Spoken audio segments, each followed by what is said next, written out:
Anyway, we are in the book of Genesis, and we are in the section where, and we studied last week, the fall into sin. And actually, it's how God reached out to Adam and Eve in mercy. It really is. It's like he could have just banished them right then and there from his presence and banished them to eternal torment. I mean, that's what he had said. The day you eat it, you will surely die. But when God created human beings, he had already planned for his redemptive process. It wasn't a surprise to God that these creatures that he had made who were creative to worship him freely and voluntarily were going to step away from it. And he had already made provision. Jesus Christ is the lamb sacrificed from the foundations of the world. That's what he is called. And so it wasn't like we're in plan B. We're still in plan A, but God was so desirous of having relationship with people that when he gave them the freedom to have truly free relationship with him, they had the freedom to rebel. And he foresaw if he gave them the freedom to rebel, guess what? They would take that freedom. And so from the very beginning, he had to make provision for that. And that is exactly what we are living in right now, the provision for that. So last week we saw the fall where Adam and Eve were without excuse, and they fell into sin. Eve was deceived. Adam rebelled. That's the bottom line. Adam knew what he was doing. Eve believed the serpent. And then when her eyes were open, you can imagine she was like, whoa, this was awful. So now we get to the point where God confronted them. He asked them what had happened. Adam said, the woman you gave me. Eve said, the serpent deceived me and I ate. And so she owned it better than Adam did. One of the things that human beings do is they deflect and they point away and they try to avoid responsibility. And of course, that was happening at some level, fallen human beings. But God then dealt with it and announced his new program for the earth and the judgments that were coming. So today we are in Genesis chapter 3, starting with verse 14. And I've entitled today's message, Yahweh God Promises a Hero. Okay, and by the way, when he promises a hero, you're going to say to yourself at the end of this day, you're going to say, well, he could have been more explicit. The rest of the book of Genesis, and then the Pentateuch, and then the prophets and the histories fill out the details. Okay, you only need, the information they got was enough to put them into a right relationship with Yahweh God and for them to worship him in a fallen world. And as time went on, he added more detail. And we, of course, got the whole book. And so we've got all the detail, plus we've got the new covenant, and we can see how it all fit together. But today we are in verse 14 where God begins to deal with the miscreants in the story. And so verse 14 says, Yahweh God said to the serpent, because you have done this, out of all the domestic animals and all the animals of the field, you are under a curse. Upon your belly you will move, and you will eat dirt all the days of your life. It's interesting because there's two entities being cursed here. Now, Satan is never pointed out in this section, is in the way that he is later identified in Scripture as the one who has been behind this. However, God is cursing not only Satan and speaking to him, he's speaking to the serpent, which lent itself to being used by Satan. And we talked about that last week. There was certainly some culpability of the serpent because it allowed itself to be used in this way. By the way, we talked last week about the fact that animals could speak. And of course, it's clear because guess what? The serpent was speaking. And Adam and Eve didn't think that was odd. And so, by the way, she was only the woman until then. We talked about that. Today is where we see she got her name. We'll talk about that when we get there. So there were two entities that were cursed, the serpent and the one behind the serpent.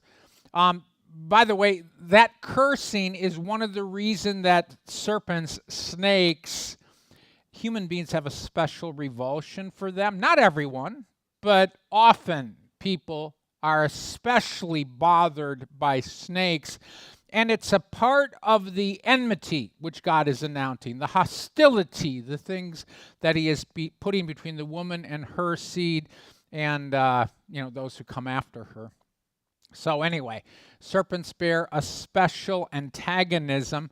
And God says, upon your belly you will move, and you will eat dirt all the days of your life. Well, snakes don't really eat dirt. They eat animals and stuff, but they can't help, because they're on the ground, getting into the dirt and the dust and all of that stuff. And so they lost their mobility.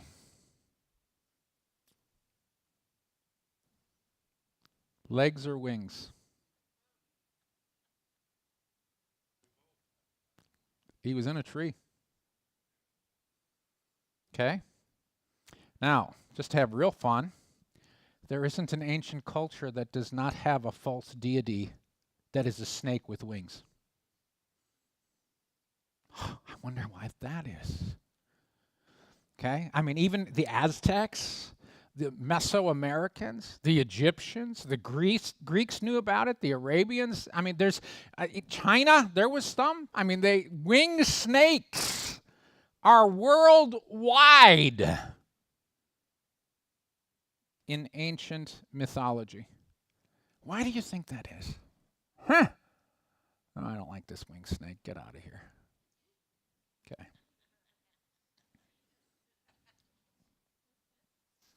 There's in Revelation 12, there's that battle between Michael and Satan. It's very interesting because they found a piece of Chinese, old Chinese, not pottery, it was a metal cast.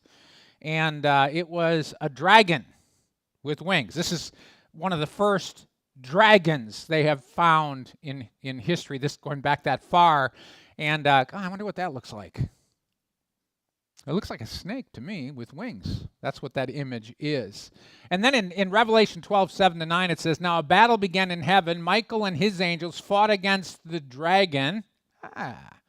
And the dragon and his angels fought back, but the dragon was not powerful enough to win, and their position in heaven was lost. And the great dragon was thrown out of heaven, the ancient serpent, who is called the accuser, and Satan, who deceives the entire inhabited world, was thrown down to the earth, and his angels were thrown down with him." Now, you can't get any more specific. The ancient serpent. So we know Satan, the accuser. The word accuser is normally, in most translations, the devil, except the devil doesn't speak to us. The word devil means accuser.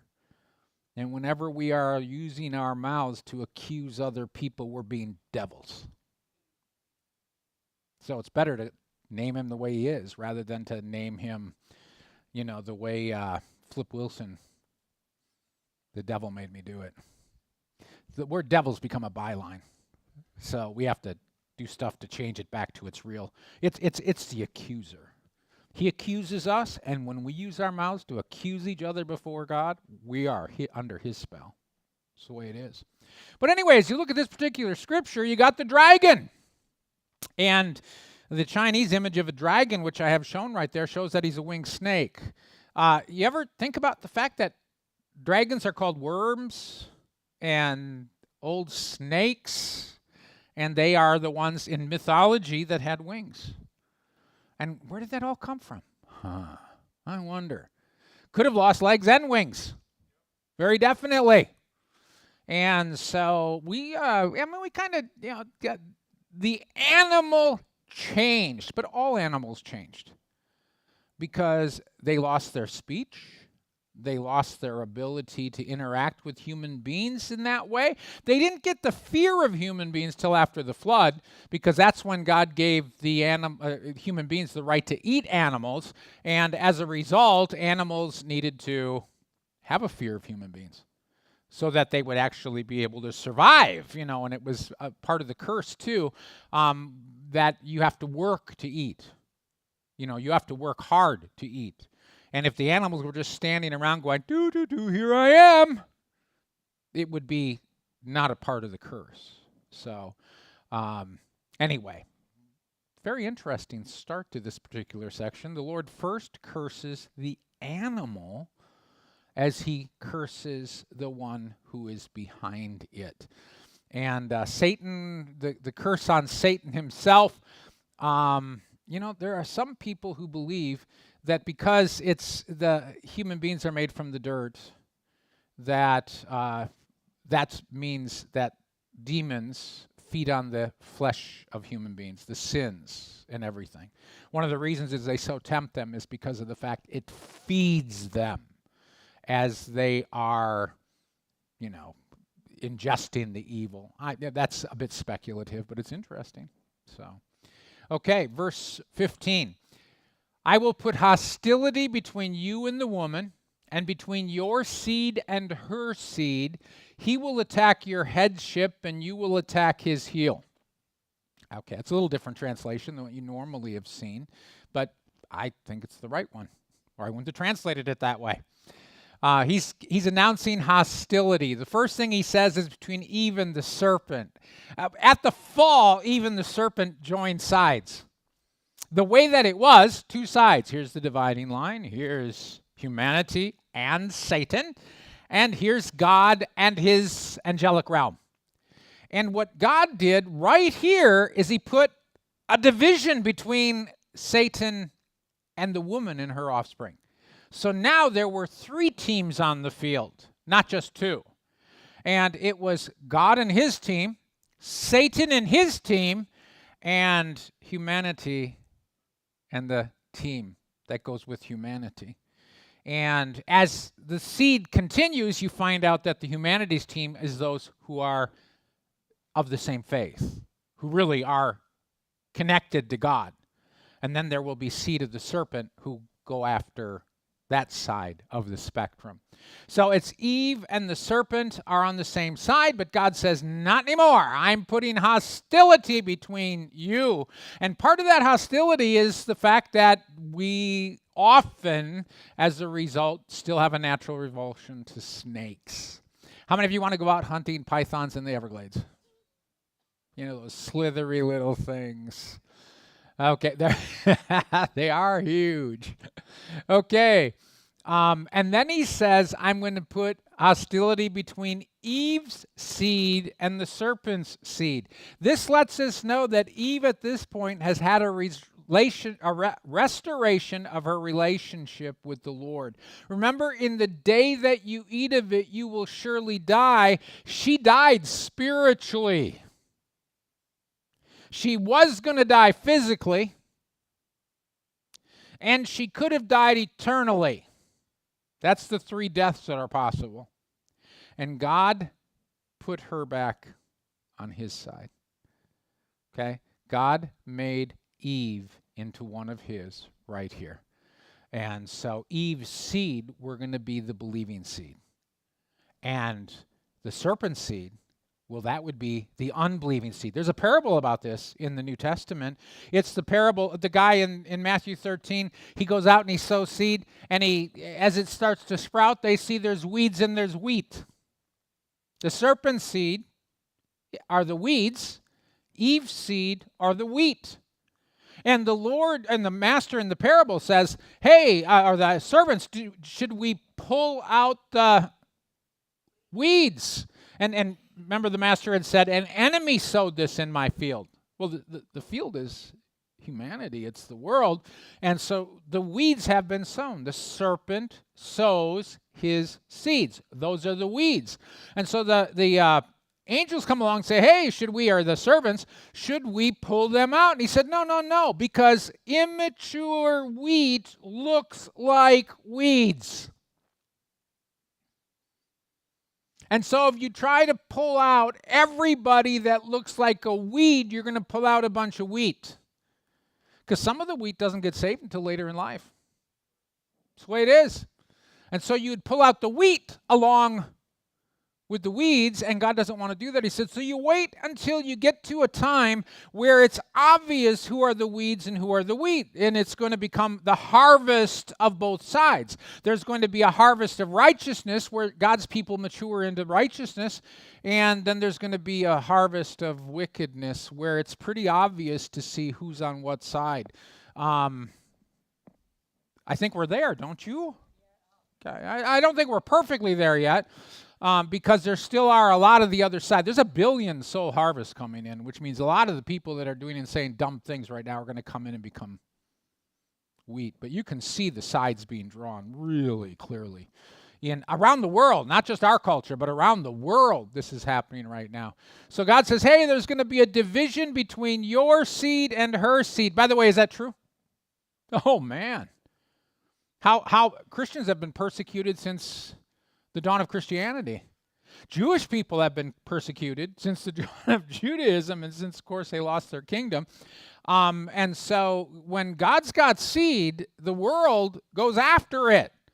And that's exactly what's going on today. I mean, that even happened. That's why we have to know about the keys to the kingdom, because we have to be able to stand in the authority that God has given us. And we need to share the love of God with the world, no matter if they don't like us or not. Love your neighbor as yourself. Love your enemies. That's all kingdom principle. And so it doesn't matter, but there's going to be some level of hostility. I was speaking to someone about Amendment 4, and it's someone who believes in the abortion, that there should be some level of access to abortions. And so I said to the person, I said, it's not Amendment 4, though. This is not the one, because I went through the whole thing, how it will allow non-medical providers, non-doctors to be involved in abortions. They'll be the ones making the decision. Children will be, parents don't need to be notified.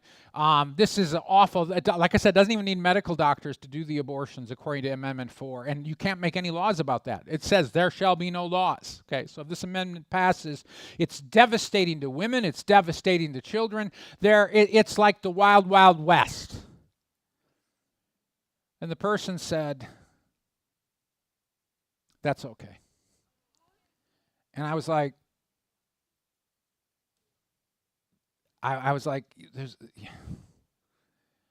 so you understand the dichotomy in mindset, because I was like, no, you don't understand. There's going to be so much damage. And that's okay, because the goal is reached. What's the goal? That women still have access to abortion. That's how much of a bedrock principle it is. And so I was like, okay, this is difficult. So there is hostility, and sometimes the hostility is you just don't even understand each other anymore when you have those perspectives.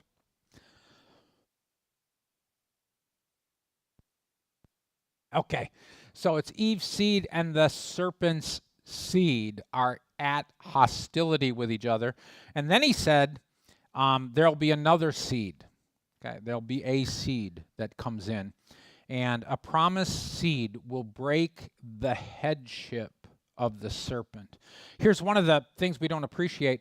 When Adam obeyed the serpent, when he ate of the tree of the knowledge of good and evil, he gave fealty to the serpent, to Satan, which means he now gave, as the representative of God on earth, he now gave the authority over the earth to Satan. That's why Jesus had to defeat Satan, had to get the keys back from Satan, because Adam gave them to Satan. And the idea of head is headship. Adam had just given away the headship over the earth to Satan, and so God is speaking about that. By the way, the word head is often used to speak of a head of a tribe or a head of a government. It's the same word. It's just head. And that's in Hebrew, you spoke about headship. You spoke about governmental headship by using this same word. So I'm not stretching the word. I'm using it exactly how it's used in the Old Testament. And the idea that that's what his head represents, his headship. It's not just that God's going to kill the old snake by his, crushing his head with the heel. It's that his headship, his authority is being taken away. And the serpent's going to respond in the same way. He's going to attempt to steal authority from the seed. By the way, that's our history right now. Okay? We are living in a time when his headship has been crushed, but he's going to continue to attack the authority of the descendants of the woman, the seed of the woman. He's going to continue to attack the seed who crushed his headship by going after us anywhere we allow him to have authority. He's going to attack the authority of the Lord Jesus, and the authority is the heel. It's the the heel is what it has authority over a snake, isn't it? If you have a snake right there and you put your heel down on it, that snake's not in good shape. That's what it represents. And the serpent's going to say, I don't want to be under your authority, and that's going to be the rest of world history. And so this promise is a promise that there would be a seed, a hero who would come, who would crush Satan's work, break his power over the world, and then the rest of the history is spoken about. What would go on after that hero? This would be this guerrilla warfare, which is what we're really involved in right now. I think it was Chrysostom, one of the early church fathers, wrote a book, Why the Idols Have Fallen Silent. See, before Christ, those idols actually did things. They literally would be able to hear from their demonic false gods, and they would be able to respond to them. And after Christ, all those idols fell silent. Why? Because Jesus Christ had taken his heel right on Satan's headship. And he no longer had the authority to be able to deceive the nations in that same way. He still deceives the nations, but now it's got to be in different ways because the idols cannot speak any longer in that same way. We have the authority to shut them up. So, it's good news. Then, in verse 16, he said unto the woman, because he's done with Satan, and he's done with the fact that his work is going to be undone. So he goes to the woman. I will greatly increase your pain and your pregnancies. You will bear children in pain. Your desire will be to control your husband, but he will dominate you. That's a little bit of a different translation. It's the correct one, and I'll prove that. It's not even a question, it's the correct one. It makes me laugh when I read the other ones. Okay, anyway. But I will greatly increase your pain and your pregnancies. Okay, so there was going to be no pain involved in conception and childbearing. And so any increase in pain is greatly increased. And of course, I'm not a woman. I'm not aware of exactly what the pain feels like. But I think the women here would testify, oh, it's a big deal. And I would prefer that it was before the fall, not after the fall, if there was no pain before the fall. Okay, so the pain increased, but so did the pregnancies. So did the conceptions. Why? Well, there's this thing called death in the world now. And if you did not increase the birth rate, you would lose humanity. God had to increase the pregnancies now that there was, the birth cycle, if you will, or the birth rate, in order to the replacement for those who were going to die when they never were going to die. If you have something that you're creating and it never diminishes, you don't have to make that many and you eventually have a whole bunch of them. But if they're consumable, you have to be ahead of the consumption rate. And human beings, because they now are consumed by death, you have to stay ahead of the consumption rate. So God had to increase the number of pregnancies at the same time. Birthing process changed. You will bear children. It's not just the conceptions and the whole pregnancy thing is about that pain, and then the actual birth is, more pain. You will bear children in pain. And then it starts talking about the battle of relationships. And this one is, God uses the same two words in Genesis 4:7. And it really helps us, because the only other time the word desire is used, it's all the way in the Song of Songs, and that was a lot of years later. The Song of Songs was written 900, BC, and this was about 4,000 BC. Words change in meaning, and so what they did is they said, well, let's look at how this word desire is used in the Song of Songs, and they jumped a couple thousand years ahead to a word being used in a poem which is about the love between a man and a woman. And they skip right over Genesis chapter 4, which is, it's one chapter later. And it's written by Moses, the guy who wrote chapter 3. And he uses that word desire, and he uses the other word, which is, I've translated, dominate. And he uses them in the exact same grammatical context. The only difference is the pronouns change. Which means it's like God is saying, let me help you understand how these words are used back in Genesis chapter 3.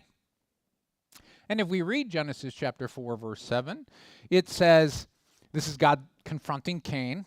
God's speaking, so he's giving us the keys to how he uses these words. If you act in a pleasing fashion, won't your spirits be lifted? But if you do not act in a pleasing fashion, sin is lying in wait at your door. Now here's the words. It desires to control you, but you must dominate it. No one argues with the meanings of these words here because it's so obvious. Well, if they mean that here, when God spoke them here, it's the same as when he spoke them in chapter 3.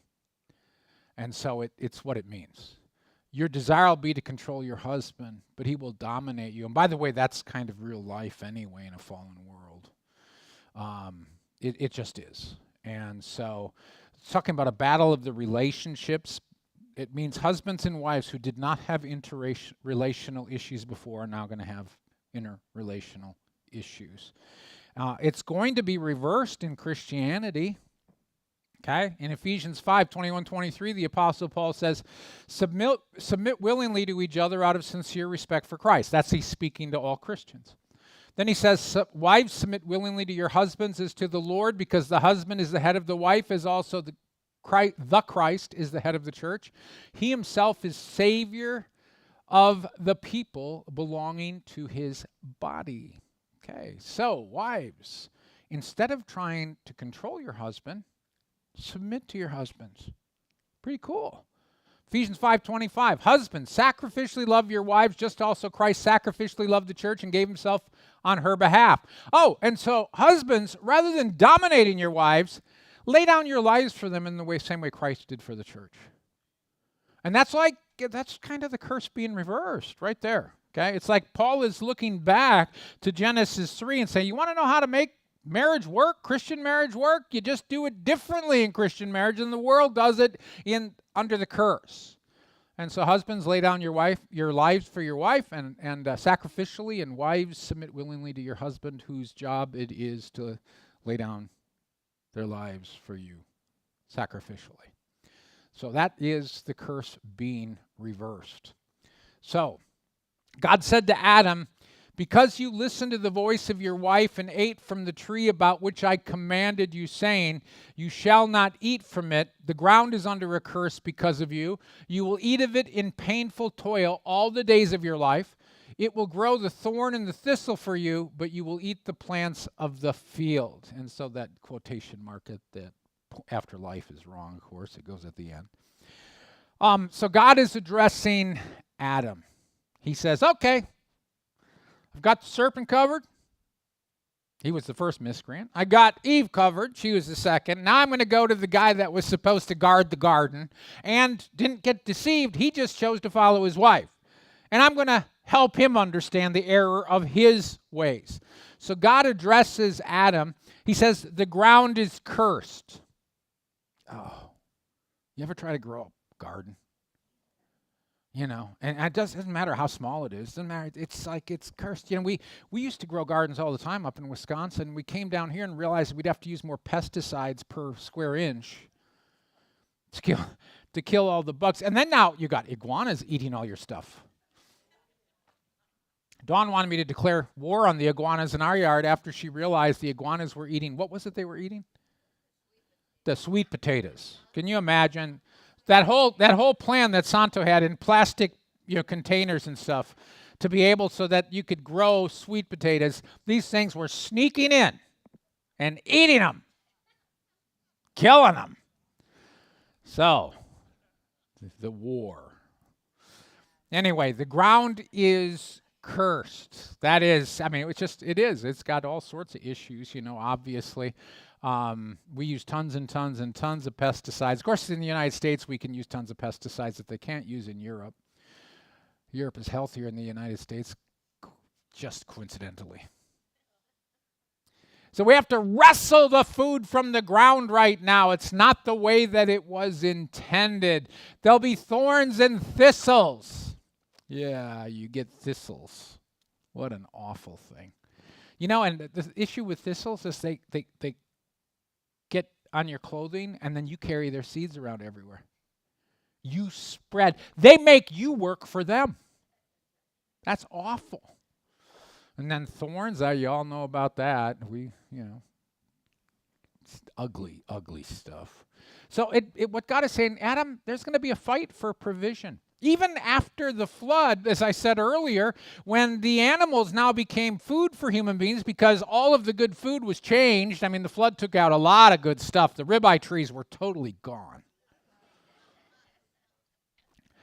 And so now he says, now don't think this is going to be easy. I'm putting your fear on them. You're going to have to hunt them. That's why we got the word hunt. It takes some work to be able to hunt them.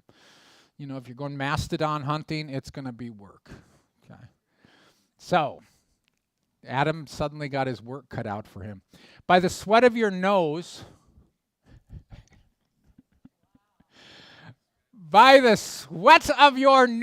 you will eat bread until you return to the ground, for you were once taken from it, for earth you are, and to earth you will return. It's literally, the Hebrew is by the sweat of your nostrils. God breathed into his nostrils the breath of life. It's a dual term. It clearly telegraphs he's talking about nostrils. And there's probably some kind of imagery tied in that God breathed into the nostrils. Now the sweat will pour from the nostrils. But we understand the imagery. When you're sweating and working, the sweat comes down and drips off the tip of your nose. But we don't say, by the sweat of your nose. That's not an English idiom. It's by the sweat of your brow. Okay? And because obviously if you have bushy eyebrows, the sweat will also accumulate there until all of a sudden it starts dripping down. But so you got 2 points. We've chosen in the English language to talk about the sweat of the brow. However, I choose not to change the Hebrew here just for the sake of our idioms. I think everyone understands what the sweat of your nose means. So I don't think we're all that stupid. So we get it, okay? We've all sweat. Why? We live in a fallen world. So of course we've sweat.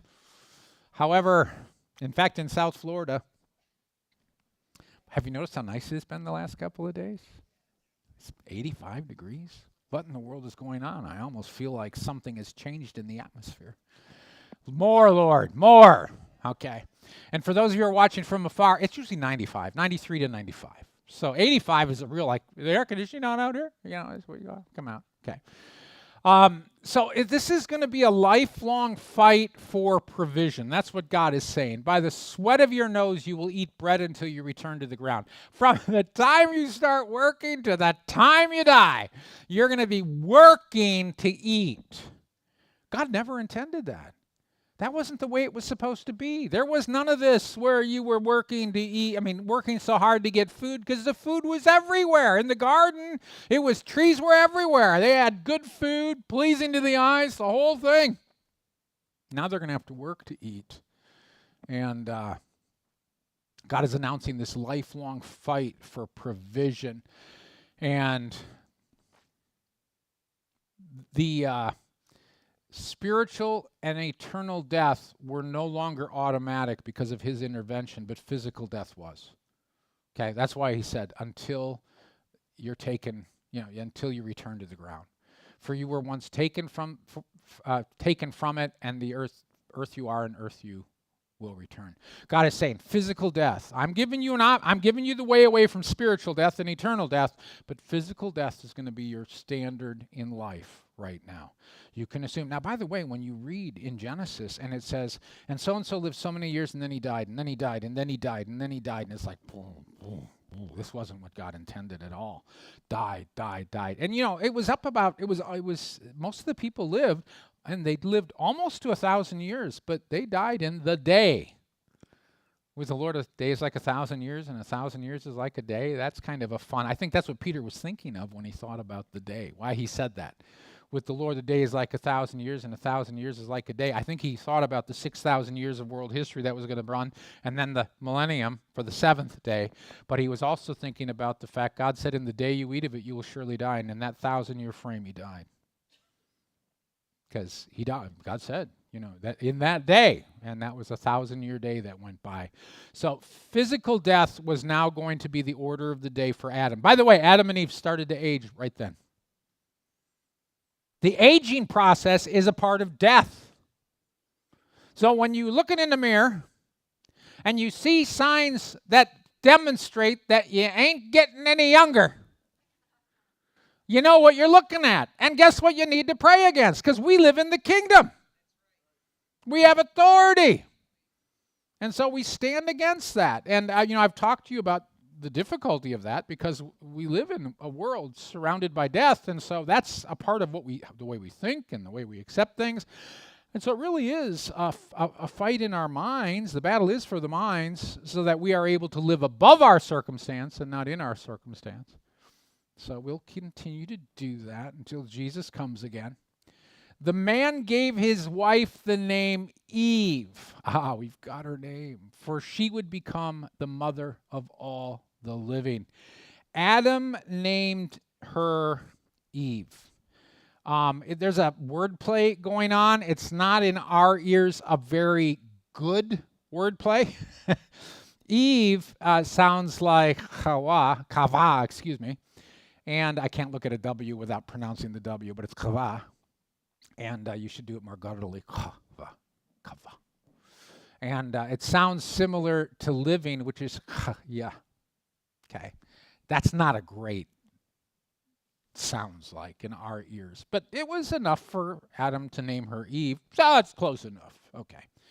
And but here's the point. Why didn't Eve choose her own name?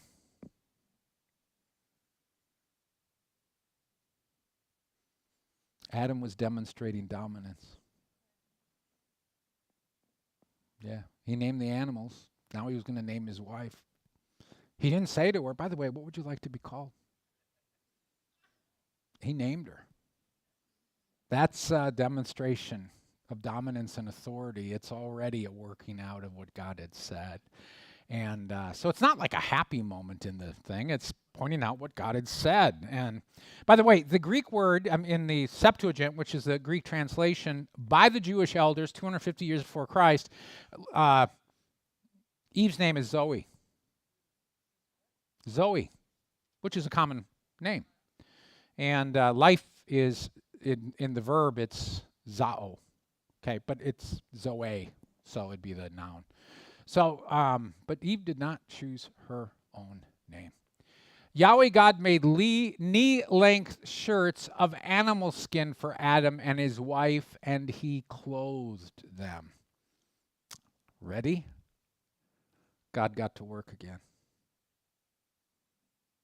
He rested on the seventh day from all he had made and created. And the fall into sin caused him to have to work again. Think about it. The fall into sin caused God to re-enter into creation and to make something else. That is interesting. And it speaks about the fact that God was making a way, an effort to work on behalf of his fallen creation, and once again emphasizes his redemptive nature. He gave them knee-length shirts of animal skin. He's improving on the fig leaves. By the way, most of the translations will say tunics. That's what the word can be translated in. But I know very few men that even has any idea what a tunic is. What's a tunic? Oh, it's a knee-length shirt. Oh, let's call it that. Okay, that's what it is. Probably sleeveless. They were in a very nice, climate then. This was just for modesty. This was not for because the weather was going to be bad. They were still in a perfect climate. And so God was just working with them. He was teaching them how to clothe their family. He was encouraging modesty. Okay. By the way, this is one of the clear reasons that we teach young ladies and young men to dress modestly. When the human beings changed so that lust was going to happen, God encouraged them in covering themselves with something besides just fig leaves. He gave them something knee length in order to cover any area of temptation that would present itself. And so when we are speaking to our young ladies or our young men, we need to make sure that we're saying, hey, make sure that you are appropriate. And it changes culturally down through time, but make sure that you're appropriate and that you're not presenting temptation to the young men or the young women who are around you. That's how we love one another also. And so God entered into this and helped encourage modesty. Then Yahweh God said, look, the man is like one of us, so that he knows good and evil. Now so that he does not stretch out his hand and take also from the tree of life and eat of it and live forever. And that's where the Lord's words end. It simply says, so Yahweh God expelled him from Eden's garden to tend to the ground from which he was taken. That's a bummer. This is almost approaching the ironic. Right? He's like us now. He knows good and evil, but you know full well we're not like God. Right? It has created havoc. And so there's kind of an irony here as God says this. And he says, you know what? We've got a problem. If the man comes in and eats the tree of life, it would chain him to this existence forever, this hell on earth. Because he'd eat the tree of life. And he would never depart this world, so that he might step into something better, and the world would step into something better. So the tree of life would chain humans to a fallen world, and so God expelled them. That means they lost fellowship with God. Remember, they were in the garden. They could talk with God. He came in the spirit of the day. I mean, he came in judgment when they came. But other than that, that's where they met God. And now all of a sudden they were expelled from the presence of God. They were expelled from the garden. And so God expelled them from Eden's garden. Remember, Eden was a much bigger territory. It had a garden in Eden. And God expelled them from the garden. Not from Eden, from the garden. And so they no longer could be there. They lost fellowship with God. Psalm 16:11 says, you have made known to me the way of life. There's fullness of joy with your presence, and in your right hand endless delights. That was King David saying, your presence is amazing. Now remember, David wrote these Psalms while he was in the presence of the Ark of the Covenant, where he was in the presence of the Lord Almighty at the temple or the tabernacle. And so he experienced the presence of God, and he says, this is amazing. Well, it's something that had to be restored to human beings because we lost it in the garden in Eden. And then the final verse today. So he drove the man out and stationed angels known as cherubim to dwell at the east of Eden's garden. He also placed a burning sword that flashed back and forth like lightning to guard the way to the tree of life. This would be pretty intimidating, I think. It doesn't sound like they went out willingly, by the way. The word is strong. He drove them out. Yeah, sometimes when you want to get your kids to bed, they don't want to go willingly. Okay. And so you have to kind of force them to go. And this is what God was doing with Adam and Eve. He was saying, out now. They're saying, I don't think so. And all of a sudden the lightning and thundering started. And they went, oh, maybe we will go. Okay. They didn't have to pack. Think about it. Hey, Eve, do you have the furniture? No, they didn't have to do any of that. They had to leave. And then it's at least two angels. Cherubim is plural. And so it's talking about more than one angel, which is why I translated it as angels known as cherubim. They were individual or single. It's called cherub. And do not think of those little babies with wings. That's not what a cherub is. You can see what a cherubim is if you look at Ezekiel and you realize they're horrifying. I mean, they would scare the daylights out of you if you ever ran into one. Okay, this is not these little cherubims, okay. So there were at least two of these angels that were out there, and even more so, by the way, this is the Ark of the Covenant. They put two cherubs on top of the Ark of the Covenant, the place that they met God over the mercy seat. That's because why? Because they were protecting the way back to the tree of life. The Ark of the Covenant was talking about the cherubs protecting the way back to the tree of life. The mercy seat was on the way to the tree of life, to Jesus Christ, who was the tree of life. So there's at least two angels involved and a flashing sword.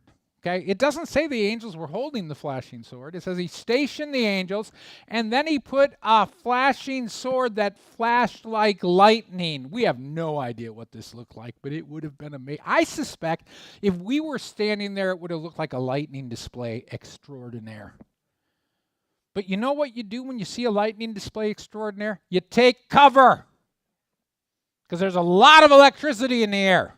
Unless you're Ben Franklin, you'd fly a kite into it.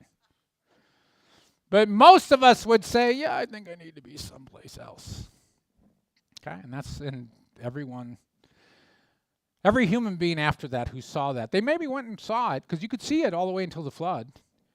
Unless God blocked it and lost the path over the years, hid it. But they could go and look and say, yeah, they're still there. Yeah, let's stay over here.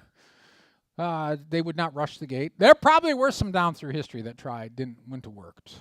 Okay, but anyway, men got pretty rebellious during that time.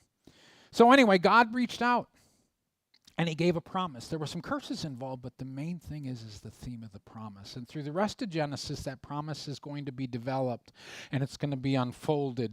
And through the Pentateuch, God's going to send a prophet like unto me, Moses said, talking about the Messiah who was to come. And so this whole theme develops further and further and further. Animal sacrifice, looking ahead to the shedding of blood that was needed. All of those things begin to develop throughout the book of Genesis and share with us more about God's purpose and plans for salvation. Now, again, we live in the new covenant. We don't have to say, I wonder how it's going to unfold. We already know how it unfolds. But in the meantime, we get to see how did the people who lived at the time, walking day by day, find out more about God's plans and purposes for them. That's what we're going to jump into as we go forward. Okay, let's pray. Father, I thank you for this opportunity to study this chapter of your word, which shows you reaching out to destroy Satan's headship in the world and to issue an invitation to all those who you intend to save. I thank you for your mercies. They're new every day. And I ask, Lord, that you would help us grab firmly to every one of the promises. Jesus, you're the hero. You crushed Satan's headship. And I ask that as your people, we would continue to do so today as he challenges your authority. Amen.